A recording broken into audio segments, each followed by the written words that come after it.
आज चिड़िया बहुत खुश थी क्योंकि आज उसके अंडों से दो छोटे छोटे बच्चे बाहर निकले थे। चिड़िया अपने बच्चों की चोंच में बैठी दाना डाल रही थी कि उसे दूर से किसी इंसान के कदमों की आहट सुनाई देती है। चिड़िया ये आवाज सुनकर बहुत डर जाती है। ये आवाज तो किसी इंसान के कदमों की है। मेरे बच्चे तो अभी उड़ भी नहीं सकेंगे, कहीं वो शिकारी ना हो। हाँ, मिल गया। मुझे चिड़िया का घोंसला मिल गया। सामने बैठी है चिड़िया अपने बच्चों के साथ। ऐसा कहते हुए वो शिकारी चिड़िया के घोंसले की तरफ बढ़ता है। चिड़िया कमजोर जरूर थी मगर वो एक माँ थी। वो मुकाबला तो नहीं कर सकती थी, इसलिए वो अपने बच्चों के सामने ढाल बनकर खड़ी हो जाती है। मुझे माफ करना मेरे बच्चों, आपसे पहले मैं मरूंगी क्योंकि मैं आपका दुख बर्दाश्त नहीं कर सकती। रोते हुए चिड़िया ऐसे कहती है। शिकारी भी अपना तीर निकालता है मगर शिकारी को नहीं पता था कि उसका तीर तो टूटा हुआ है। ओहो, ये क्या हुआ? मेरा तो तीर ही टूटा हुआ है। हाथ आया शिकार निकल गया। अब मुझे बढ़ई से नया तीर बनवा कर कल यहाँ आना होगा। चिड़िया का दिल भी तेजी से धड़क रहा था और फिर शिकारी पीछे मुड़ता है और वापस चला जाता है। आपकी मम्मा बच गई मेरे बच्चों, आपकी मम्मा सुरक्षित है। चिड़िया तो खुशी से उछलने लगती है। छोटे बच्चे अभी बोल तो ना सकते थे मगर वो भी अपनी मम्मा को देखकर उछलने लगते हैं, मानो वो भी अपनी मम्मा की तरह खुश हों। फिर चिड़िया सारा दिन अपने बच्चों की रक्षा करती है और फिर शाम के अपने बच्चों को पत्तों में छुपाकर कौवे की तरफ जाती है। कालू भैया, मैं बड़ी मुश्किल में फंस गई हूँ। कौवा और उसकी पत्नी चिड़िया को मुश्किल में देखकर पूछते हैं। चिड़िया बहन, शांत हो जाएं। क्या बात है? आपके बच्चे तो ठीक हैं? हाँ, मेरे बच्चे अभी तक तो ठीक हैं, मगर आज एक शिकारी मेरे घोंसले तक पहुंच गया था। वो अपना तीर मुझ पर चलाने ही वाला था कि उसका तीर टूट गया। वो कल आएगा, वो कल फिर से आएगा। वो बढ़ई से अपना तीर बनवा कर फिर से आएगा। चुप कर जाओ चिड़िया बहन, मैं वादा करती हूँ मैं आपके बच्चों को और आपको उस शिकारी से बचाने की पूरी कोशिश करूँगी। मेरे बच्चे बहुत छोटे हैं, मैं अपने बच्चों के बिना मर जाऊंगी। आप ये मीठा फल लें और जाकर अपने बच्चों को दें। मैं और तुम्हारी भाभी कल मुंह अंधेरे ही इंसानों की बस्ती में जाएंगे। फिर चिड़िया मीठा फल लेकर वहाँ से चली जाती है। रात गुजर जाती है, कौवा और कौवी भी उठ जाते हैं। इससे पहले कि शिकारी दोबारा आए, हमें इंसानों की बस्ती में जाना होगा। कालू कौवा और उसकी पत्नी जल्दी से इंसानों की बस्ती में जाते हैं। वो सीधे शिकारी के घर जाते हैं। शिकारी पिंजरे में कैद एक तोते से खेल रहा था। कौवा और कौवी शिकारी से थोड़ी दूर आंगन में एक पेड़ पर जाकर बैठ जाते हैं और कौवी शिकारी से कहती है, शिकारी दिया करें, आप उस छोटी चिड़िया पर दिया करें। उसके छोटे छोटे बच्चे हैं, अगर वो मर गई तो उसके छोटे छोटे बच्चे भी मर जाएंगे। वो तो कल मेरा तीर टूट गया। अगर मेरा तीर ना टूटता तो मैं कल ही उसे मार देता। हाँ, मगर आज बढ़ई से नया तीर बनवा कर फिर जाऊंगा। आप इंसान बहुत जालिम हो। हम छोटे पक्षियों को मारकर आपको क्या मिलता है? ये हमारा खेल है, चलो भागो यहाँ से। ऐसा ना हो कि मैं तुम कौवों को ही मार दूं। करते भी तो क्या, वो कौवे डरते हुए वहाँ से उड़कर थोड़ी दूर जाकर बैठ जाते हैं। अब हम क्या कर सकते हैं? ये शिकारी तो बहुत जालिम है। वो ऐसे बैठे हुए थे कि पिंजरे में कैद तोता उन्हें अपनी तरफ आने का संकेत देता है। कालू, वो तोता हमें बुला रहा है। फिर कौवा और कौवी तोते के पास जाते हैं। आप जल्दी से बढ़ई के पास जाएं। वो बढ़ई बहुत दयालु है। आप उससे कहें कि वो शिकारी को तीर ना बना कर दे। ऐसे अगर शिकारी को तीर नहीं मिलेगा तो वो शिकार भी नहीं कर सकेगा। कालू, मिट्ठू तोते की बात ठीक है। मैंने सुना है सब इंसान बराबर नहीं होते, कुछ अच्छे और कुछ बुरे होते हैं। अगर हो सके तो आप मुझ गरीब पर भी एक नेकी कर देना। उस बढ़ई के पास मेरे पिंजरे की चाबी है। अगर आप वो चाबी ले आओ तो मैं भी आजादी हासिल कर सकता हूँ।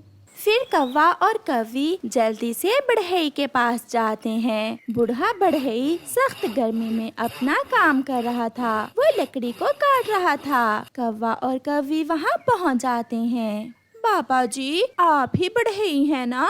हाँ कौवो, मैं ही इस बस्ती में बढ़ई का काम करता हूँ। अगर आप शिकारी को नया तीर ना बना कर दें तो हमारी छोटी चिड़िया की जिंदगी बच सकती है। मगर शिकारी के पास तो पहले से ही तीर है। उसका पुराना तीर टूट गया है और वो आपके पास नया तीर बनवाने आएगा। वो बहुत जालिम है। अगर आपने उसे नया तीर बना कर दे दिया तो वो छोटी चिड़िया को मार देगा। फिर बढ़ई थोड़ी देर सोचने के बाद उनसे कहता है, माफ करना मेरे छोटे दोस्तों, आज के बाद मैं कभी भी तीर नहीं बनाऊंगा। आज मुझे पता चला कि हर शिकारी मुझसे तीर बनवाकर मासूम पक्षियों की जिंदगियों से खेलते हैं। कौवा और कौवी बहुत खुश होते हैं। दयालु बढ़ई जी, शिकारी के घर में एक तोता कैद है। उसके पिंजरे की चाबी आपके पास है। अगर आप वो चाबी हमें दे दें तो हम अपने दोस्त को आजाद करवा लेंगे। बढ़ई कौवे और कौवी को पिंजरे की चाबी भी दे देता है।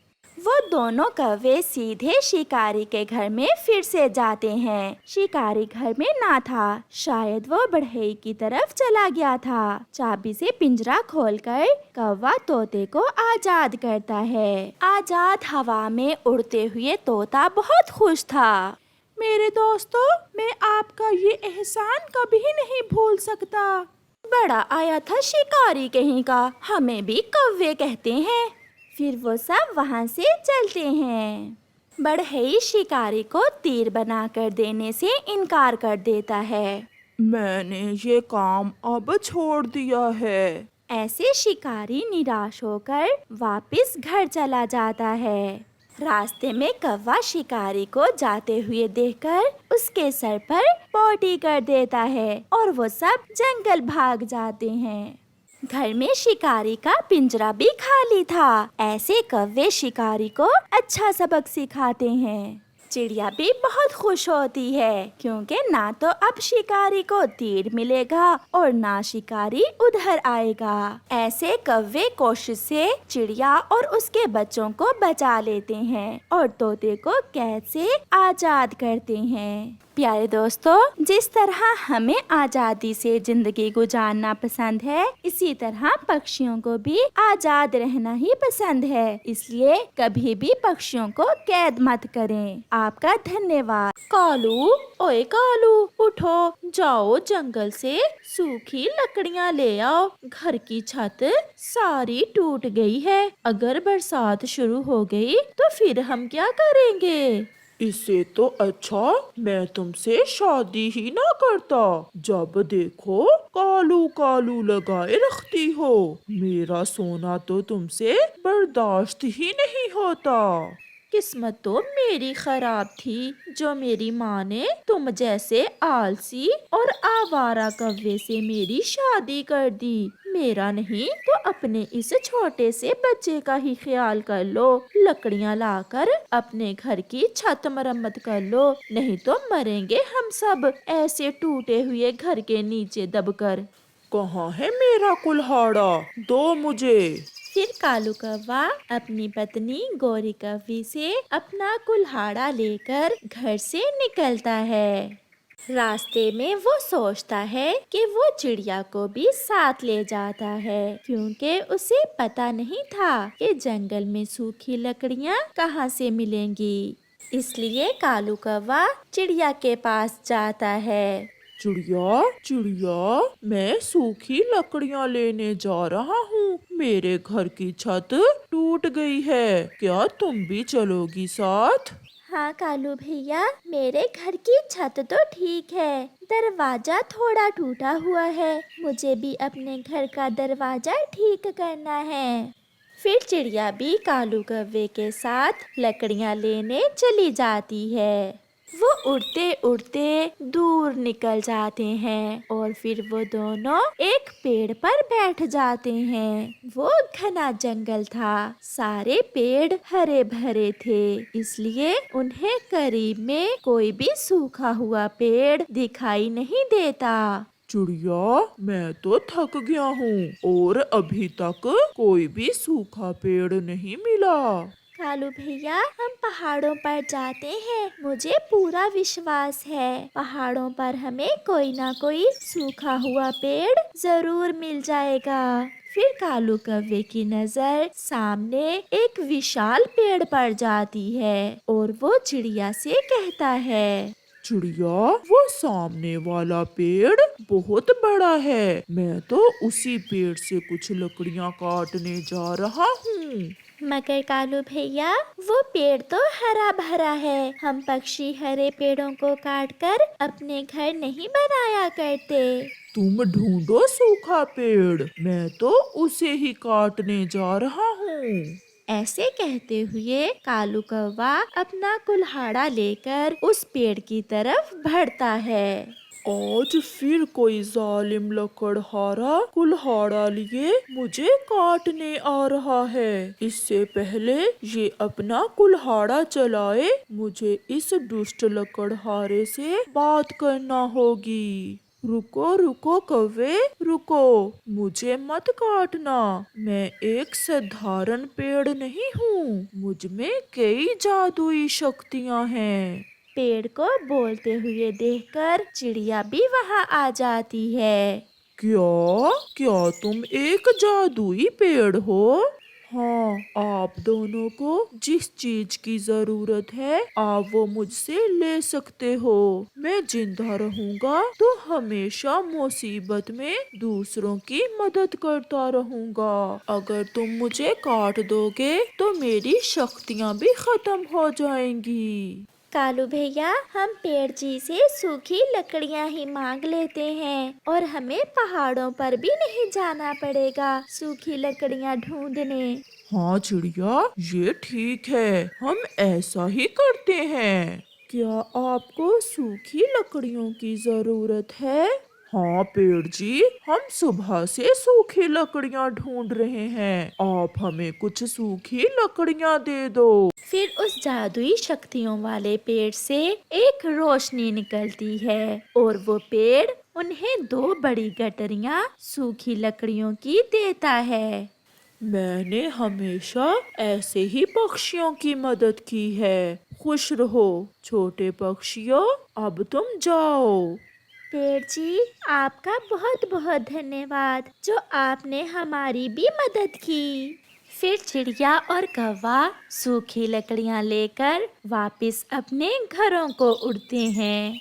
घर जाकर कालू कौवा अपनी पत्नी को सारी बात बताता है कि कैसे उस विशाल जादुई शक्तियों वाले पेड़ ने उन्हें सूखी लकड़ियाँ दी। उस पेड़ ने हमें ये भी बताया कि वो ऐसे ही हमेशा दूसरों की मदद करता है।